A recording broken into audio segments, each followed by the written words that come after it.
María Emilia Tillú, soy profesora y en realidad... Disculpe por las palabras que dije a la profesora. A la profesora viene a aprender, no a enseñar nada acá, porque en realidad este es un lugar para venir a aprender cosas. Lo primero, recordar que esta lucha de los pobladores es una lucha vieja. Y siempre un sector importante de nuestra sociedad se le otorgaron lugares para vivir peligrosos, las orillas de los ríos, las laderas de la quebrada, allí donde se mueren por montones, allí donde las casas se caen como la llegada al paraíso. Allá en las orillas del Mapocho surgió hace muchos años una primera población que se llamó Nueva Matucana. En esa época no se les llamaba pobladores, se les llamaba callamperos. Allí donde crecen los hongos, en las partes húmedas, en las peores partes de la ciudad. La lucha por la vivienda en Chile es una lucha muy antigua. A algunos se les ha olvidado de dónde vienen, de los rincones de San Miguel, de Quinta Normal, de lo que fue Barrancas al lado del aeropuerto, de lo que fueron esos lugares alejados y que hoy día se pelean las inmobiliarias. En ese sentido, recordar, por ejemplo, que curiosamente la población y el nombre de la población entrega además el nombre a uno mismo. Si uno dice que viene de La Pincoya, de La Pintana o de algunos lugares como esos, no tiene trabajo. Eso tampoco hay que olvidarlo.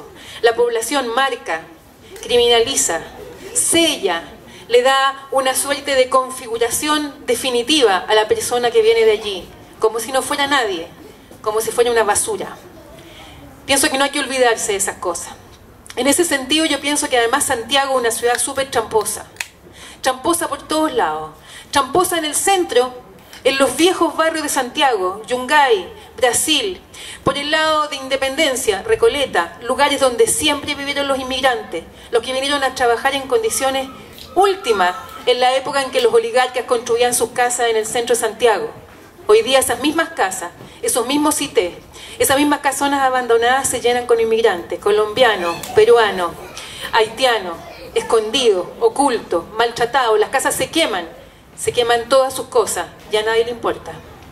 Por lo tanto, esta lucha por la vivienda es más que una lucha por la vivienda, es más que una lucha por la dignidad, es más que una pelea por los derechos, porque la justicia y los derechos nunca han estado del lado de la clase trabajadora y del lado de los pobres. ¿Quién creó el derecho y para quién diablo el derecho? Por lo tanto, a veces cuando se habla del derecho yo me encuentro un poco complicada, porque en realidad hay que ver que los metros cuadrados del suelo le convienen específicamente a una clase, a un sector pequeñísimo de una sola clase. Ese 1%, menos que ese 1%, ¿quiénes son las familias más ricas de este país? ¿Cómo se ha logrado conseguir que, por ejemplo, cuando ya no tuvieron lugar para vivir en lo alto, o en el barrio alto, como se le llamó tanto tiempo, tuvieron que bajar?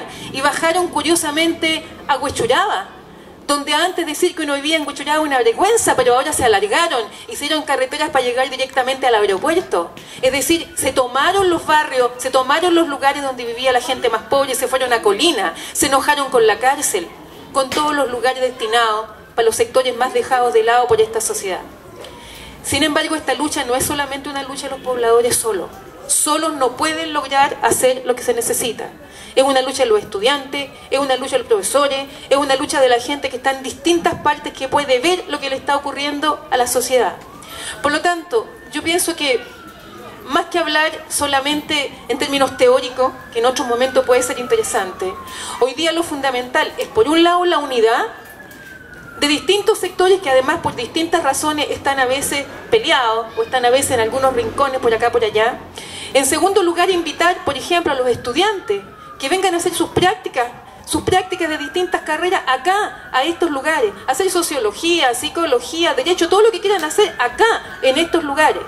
Y por último, yo solamente quiero felicitar y sentir, voy a decir, mucho orgullo de haber visto durante tantos años a los pobladores en un sacrificio que terminó siendo en estos últimos tiempos, con ustedes sobre todo, un sacrificio de un riesgo en pleno centro, allí donde ya no se sacaba nada con poder hacer cosas en las poblaciones mismas. Había que colgarse de los edificios, había que meterse al río Mapocho, había que arriesgar el pellejo cada vez más y cada vez más. Por lo tanto, solamente desde el lado pequeño en el que uno está, invitar a la unidad invitar a compartir, invitar a aprender, a poder conocer cómo esta lucha ha sido posible. Siempre, desde la época de Frei, cuando se inventaron una serie de métodos para llevarse a la gente, a desarraigarla, llevársela a vivir a otro lado, en camiones los llevaban, como si fueran cualquier cosa, en cualquier terreno. Y el compañero decía recién acá, no tenemos por qué irnos de este Santiago. Este Santiago también es nuestro. Se intentó en algún momento abrir los pasajes de la población La Victoria porque ahí se querían instalar también las inmobiliarias. La gente dijo, no, aquí hay por lo menos una identidad victoriana. ¿Cómo no podríamos conseguir en todas estas casas vacías, abandonadas, en este viejo barrio Santiago, que nosotros podamos ingresar y hacer todo lo posible porque la gente viva en las mejores condiciones? Sobre las tareas, el Estado y el mercado hacen muy bien su trabajo. Tenemos que buscar el modo de desentrañar las lógicas que mueven ese trabajo. ¿Cómo es posible que consigan hacer ese trabajo? Esa es una tarea para muchos estudiantes. Si nos quedamos en la superficialidad de lo que el Estado nos dice, no podemos saber cuáles son las lógicas de un Estado que ya no solamente ayuda al mercado, sino que produce al mercado. Y en este mercado, los metros cuadrados de tierra son un tremendo negocio. Esto es muy viejo. La tierra siempre ha sido el bien fundamental del capitalismo. Esta es una tarea larga, porque no es tan simple entrar allí. Y entre esas tareas, así como es tan simple entrar a las casas de los sectores más pobres para diagnosticarlo, clasificarlo, entrevistarlo, observarlo, diagnosticarlo una y otra vez, es necesario que hagamos la cosa al revés. ¿Cómo viven los ricos? ¿Qué compran los ricos? ¿Cuánto vale la ropa que se ponen? ¿Dónde van a vacaciones? ¿Cuántos miden sus baños, sus piscinas, sus salones? Esa parte no está estudiada, compañeros. Muy poco estudiada. Y se teme ingresar a esos sectores.